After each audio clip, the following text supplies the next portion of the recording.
ఎవరైతే CM of Bengal ఎవరైతే ఉన్నారో దీనికి టెన్షన్ స్టార్ట్ అయింది. ఎవరి వల్ల? ప్రత్యర్థి పార్టీల వల్ల అంటే ససేమీర మీరు పప్పులో కాలేసినట్టే. ఎందుకంటే తను భయపడేది ఎవరితోనో తెలుసా?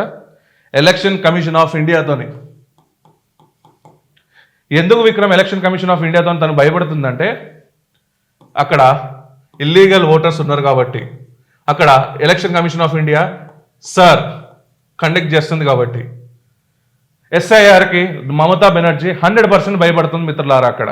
ఎందుకంటే ఇన్ని రోజుల నుంచి పెంచి పోషిస్తున్న కొంతమంది ఇల్లీగల్ మైగ్రెంట్స్ని తన ఓటు హక్కు కల్పించి తనకు ఓట్లు ఇప్పించుకొని గద్దెనెక్కిన ఈ వచ్చేసరికి ఈ పెద్ద మనిషి రేపటి రోజున ఆ ఓట్లు పడవని చెప్పేసి ఆల్రెడీ చలిజనం అంటేసిందంట ఆల్రెడీ తనకి. ఇక్కడ ససేమిరా ఎస్ఐఆర్ చేయొద్దని చెప్పేసి తిను భయపడుతుందంట.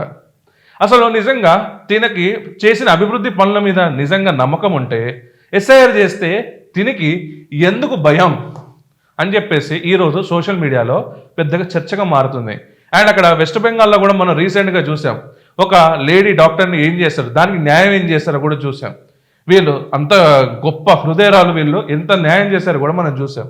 అండ్ ఇక్కడ వచ్చేసరికి అక్కడ ఓట్ పోలరైజేషన్ కోసం అపీస్మెంట్ ఆఫ్ పాలిటిక్స్ ఎలా చేస్తుందో కూడా మనం చూసినాం ఈ పెద్ద మనిషి.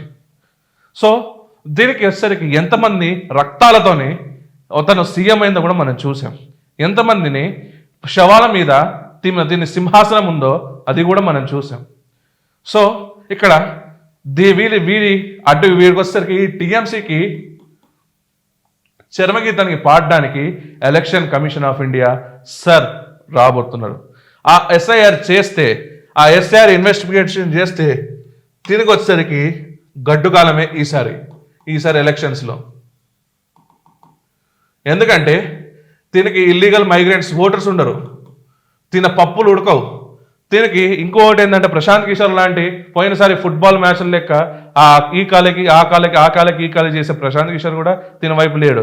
అండ్ ఇంకొకటి వచ్చేసరికి split personality disorder in politics. ఒక స్టాండ్ బైగా ఉండదు. కూటమిలో ఉంటా అంటది, మళ్ళీ కూటమిలో ఉండదు. సో కూటమి సపోర్ట్ కూడా తక్కువే ఛాన్స్ ఉంది. అండ్ ఇక్కడ బీజేపీ ఓట్ బ్యాంక్ అనేది జాగృత అయింది ఈసారి. అండ్ ఇంకొకటి ఇక్కడ వచ్చేసరికి మొన్న రీసెంట్గా ఇష్యూ ఏదైతే జరిగిందో మమతా బెనర్జీ అది ఏదైతే మెడికల్ కాలేజ్ ఇన్సిడెంట్ ఏదైతే ఉందో తనని లేడీ ఓట్ బ్యాంక్ నుంచి డౌన్ఫాల్ పడేసింది.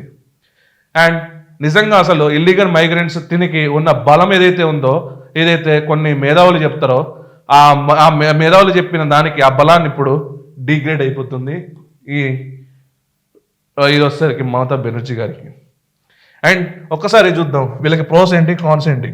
కాబట్టి తిను ఇప్పుడు భయపడుతుంది ఫ్రెండ్స్. నిజంగా ధైర్యంగా ఉంటే, నిజంగా నీకు ఓటర్ల మీద నమ్మకం ఉంటే ఎందుకు భయపడుతున్నట్టు, ఎందుకు ఎస్ఐఆర్ని రానివ్వట్లేదు మీరు అని చెప్పేసి సగటు ప్రజలు అక్కడ క్వశ్చన్ చేస్తున్నారు. మీరేమంటారు ఫ్రెండ్స్? ఇక్కడ ప్రతిసారి మనం అక్కడ ఎలక్షన్ చూస్తాం, ఎంత యుద్ధ వాతావరణం, బ్యాటిల్ అనేది ఎట్లా జరుగుతుంది, ఒక వార్ సైజ్ బ్యాటిల్ జరుగుతుంది. ఇంట్లో నుంచి ఈడ్చుకుంటూ మరీ తీసుకొచ్చి బయట అపీస్మెంట్ ఆఫ్ పాలిటిక్స్ చేసుకుంటూ ఒక వర్గానికి సంబంధించిన ప్రజల్ని, కేవలం హిందువులని, ఒక వర్గానికి సంబంధించిన ప్రజల్ని ఎంత ఊచకోతకు వస్తుందో మనకు తెలుసు దీని గురించి. సో బెంగాల్లో జరుగుతున్న పాలిటిక్స్కి ఎండకాడ పెట్టడానికి ఇప్పుడు ఎస్ఐఆర్ ఇన్వాల్వ్ అవుతుంది. ఈ ఎస్ఐఆర్ వల్ల ఇక్కడ ఏమైనా న్యాయం జరుగుతుందా అనేసి మనం వేచి చూద్దాం. మీరేమంటారు ఫ్రెండ్స్?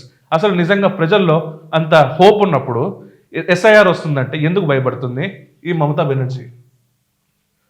ఎస్ఐఆర్ని వస్తున్నప్పుడు అసలు ఎస్ఐఆర్ రావడం బెస్టా మైనసా?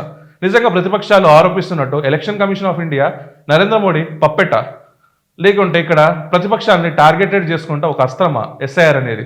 మీరు కమెంట్స్ రూపంలో చెప్పండి. అండ్ ఈ వీడియో కానీ మీకు నచ్చినట్టయితే లైక్, షేర్ అండ్ కమెంట్ చేయాల్సిందిగా కోరుకుంటున్నాను. జై హింద్, జై భారత్.